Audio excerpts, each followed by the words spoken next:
बिस्मिल्लाहिर्रहमानिर्रहीम। सारे किसान भाइयों नूं ते मवेशी पाल भाइयों नूं अस्सलामुअलैकुम। ते तुसी देख रहे हैं अपना YouTube channel dairy and cattle farming.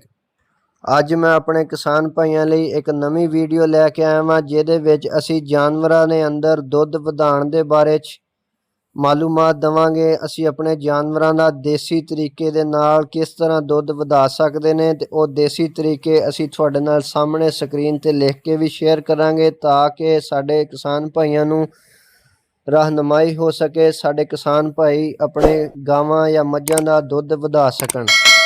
ये जिहड़ा देसी तरीके ने असी ये कुछ जानवर दी वजूहात ते उत्ते ने कि अगर जानवर इस वजूहात दे अंदर आंदा वा ते ओहदा दुध असी किस तरह वधा सकदे ने ते असी वो वजूहात तुहाडे नाल पहले असी शेयर करांगे। अगर जानवर किसी लंबे सफ़र तो आया वा या जानवर ने एक जगह तो दूसरी जगह शिफ्टिंग की है या मुंतकली की है तो जानवर दुध कम देगा या उतार चढ़ाव उहदे दुध च रहेगा। इस तो बाद अगर किसी जानवर का बच्चा मर जाता तो जानवर भी उहदा दुख महसूस करता, इस वजह तो भी जानवर अपना दुध कम कर दिंदा, जिहदी वजह तो मालक नूं बड़ा नुकसान हो जाता। या बच्चा ना भी मरे तो दुध कम कर दिंदा या जानवर लगातार दुध च उतार चढ़ाव करदा। इहदा देसी तरीका इलाज किहड़ा हो सकदा? ते हुण असीं गल करांगे देसी तरीकिਆਂ दे इलाज दे बारे च। पहला देसी तरीका इलाज की है जी, लौकी या घीया असीं लंबी वाला 1.5 ਤੋਂ 2 किलो कट के उहनूं पानी दे विच उबाल लांगे ते पानी नूं ठंडा कर लांगे ते जानवर नूं दिन टाइम 10 ਤੋਂ 15 दिन असी एक तरीका इस्तेमाल करांगे, जानवर नूं खिलावांगे ते इह तरीके विच तकरीबन 10 जानवरां तो 8 जानवरां ते इह इलाज काम करदा वा ते इंशाअल्लाह जानवर दे दुध विच बेहतरी होएगी।